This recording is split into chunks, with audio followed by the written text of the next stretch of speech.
Speaking of Rambo, I wanted to ask you if you would, because you're doing all this stuff lately with, fucking Blood, obviously, and the young Rambo shit. But would you want to be an administrator on the picnic for the Rambo prequel page? That would be an honor. I would be honored. I would love that.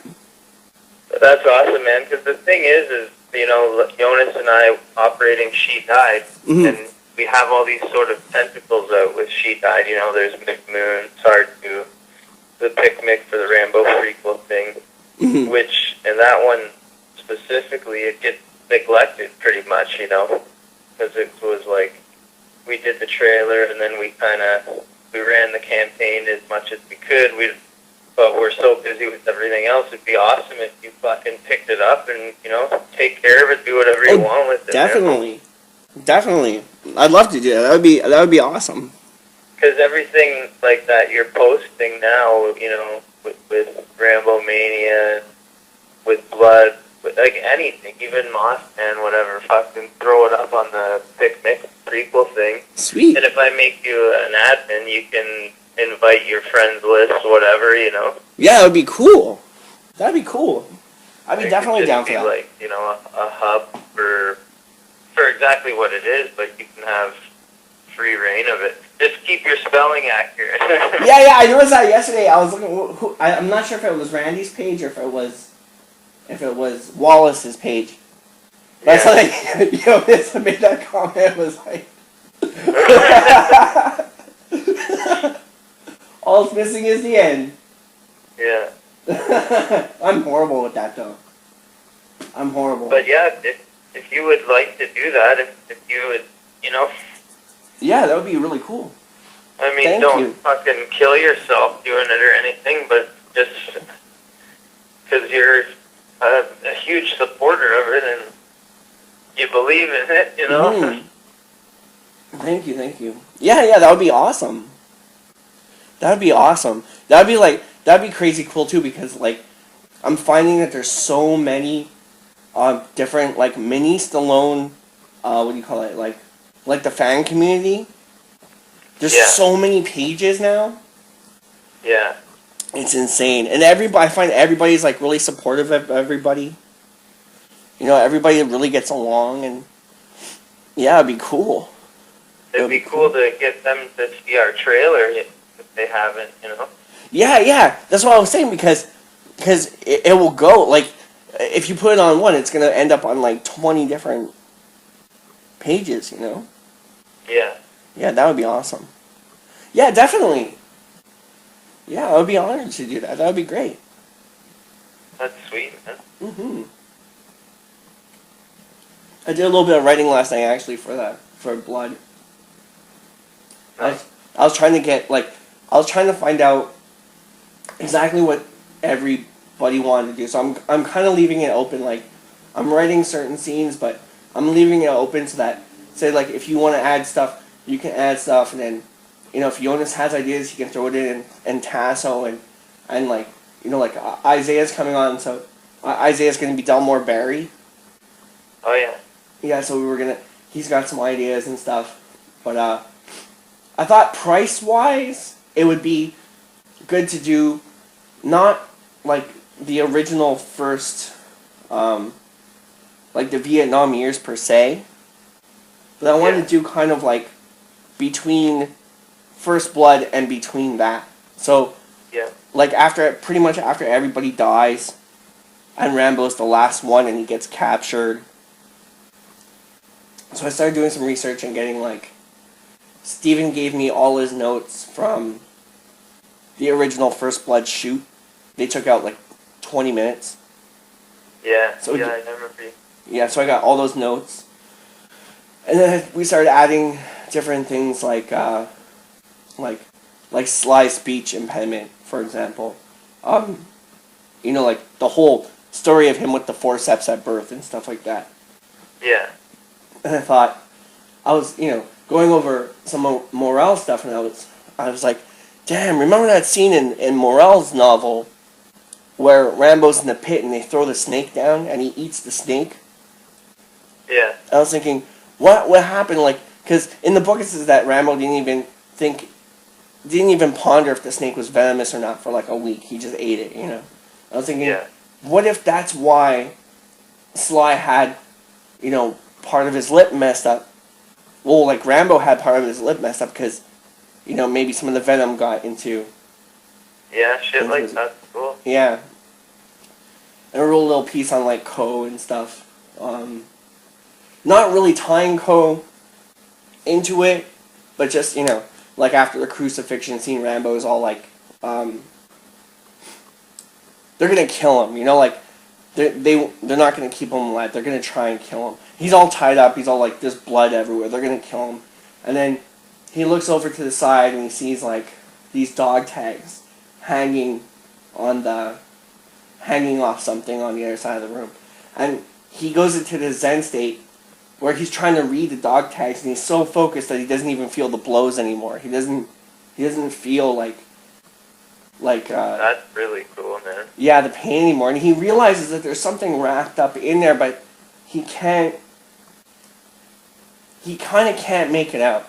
And then so the VC commander's all like looks over at it and he's like, you know, what's got your curiosity kind of, and he goes over and he grabs a bunch of dog tags and he comes back and he's like, oh, don't worry, none of them are your friends, these are Vietnamese traitors. And he's going through the dog tags. He gets to the last one, and there's like a rope wrapped, like intertwined between the dog tag, and it's the Buddhist charm on the dog tag, and he takes it off and he gives it to one of the guards. It's like, you know, junk, you know, and then he makes like a joke about, oh, big American tit, blah blah blah, and he gives it to the guy, and the guy's like, I'm gonna go sell this back in the village where we found the traitors. So in a sense, you know, like Ko's charm kind of saves Rambo from death. Like that luck kind of transfers over to him.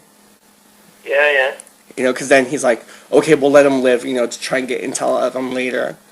So it's kind of like Ko's dad's, you know, because they say in Rambo too, like, that, you know, her dad was in intelligence and he died. So, you know, just a little nod like that. And it kind of plays in because, like, if you notice in that scene in Rambo 2 when he sees the charm, he's kind of, like, taken for a second. Like, yeah. You know, it's really got him curious. So I was like, that'd be a nice touch. Throw that in there. That's amazing, dude. Thank you. That is fucking amazing. Yeah, and we started writing scenes like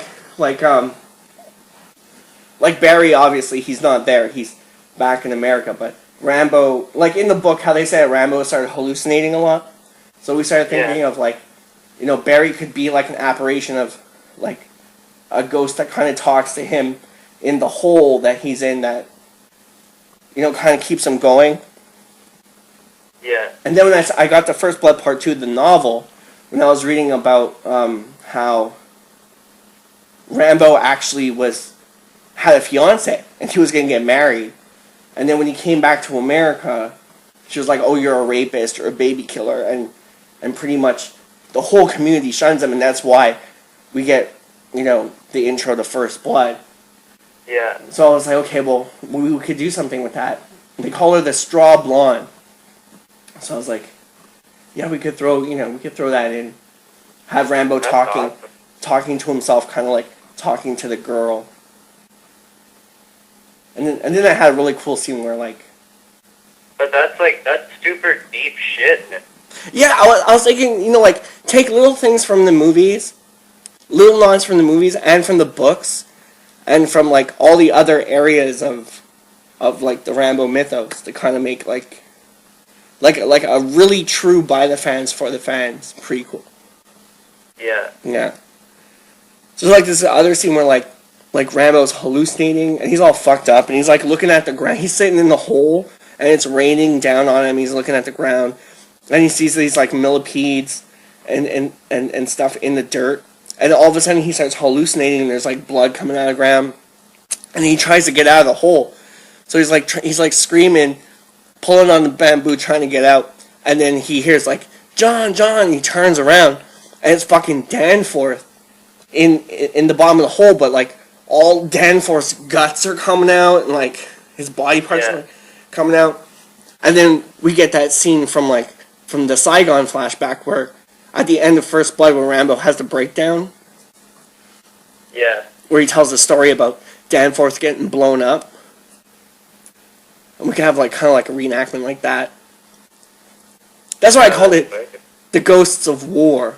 Because it's very much more like just crazy psychological horror. Yeah. Yeah. That's cool, man. Those are some really fucking deep ideas. I love it. Thanks. Thank you. And also we wanted to start it off how Rambo, there's always a point in each movie where Rambo just snaps. Yeah. So I thought it'd be cool if the beginning of the movie, start off the movie with Rambo snapping. And then slowly, because it's the prequel, slowly beat him down to the point where you don't think he's going to make it out. So the first half an hour is just crazy non-stop action. Yeah. Yeah. I start gathering some props, like the bow and some arrows and stuff, and yeah, it's going to be pretty fun. That's sweet. Yeah. And that pic you sent me, man, is kick-ass. What's that? The picture you sent was kick-ass. Yeah. I was showing it to Isaiah. I'm like, this is awesome. Isaiah was flipping out. He's like, I can't wait to get started on this. Yeah, my hair is almost there. Yeah. So I'm thinking if everything works out, maybe April or May. I'm thinking probably between April and May. Maybe we can talk to Jonas. Maybe we can decide if we want to shoot it down there. I'm really cool with going down there. I think I could get Isaiah to come here by either plane or train. Get him to come here, and then maybe we can go down to Ontario and do it. Yeah. Yeah. That'd be pretty sweet. And also, you guys have some really nice forests, and just the stuff in your trailer looks amazing out there. The scenery is just beautiful. Yeah.